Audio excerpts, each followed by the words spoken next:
look, I came from corporate America. I wanted a company that we were all friends and family. It felt like that. We don't have a vacation policy. I mean, we just are all responsible adults that love working together and love what we do. And so I always knew I wanted that culture, and it was really important. If that's the company I'm creating, I want everyone to love what they're doing. Not saying you can't get an investor and still love what you're doing. Sure. But it just changes the whole dynamic. So we did not need money. We were bootstrapping our way, fine, kind of continuing on, and that was easy.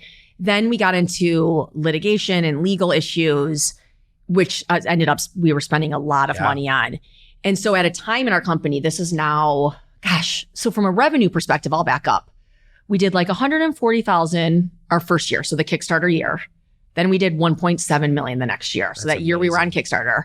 And then we went to 7 million our third year, right? So this kind of skyrocket, right? So, and we're having, when we're doing 7 million, now we have cash, right? So I'm not even thinking about outside investors. I was like, those were like the glory days. Oh, were so fun. We had just money coming in. And then our litigation started and we had no money. We started spending. The attention that the team had split from growth in the business to having to pay attention for survival. Yes. And start protecting everything you've built. So I went into complete protective mode and kind of shifted my role of being the innovator and the visionary and the rah-rah to like, I need to protect what we've built. So we have a lot of intellectual property and patents, which I can talk a little bit about, but, and I hired a full-time lawyer.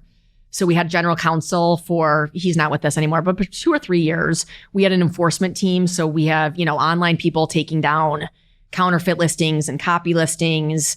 And then we've got just like our regular legal team that was doing litigation.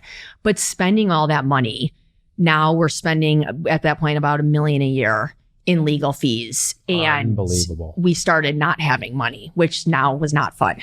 So then that kind of turned into, our sales were kind of flat actually for a while. And we had a competitor come in and we got in litigation. They got their mats into Walmart and Target. So they were taking market share from us too. And we're spending all our money litigating.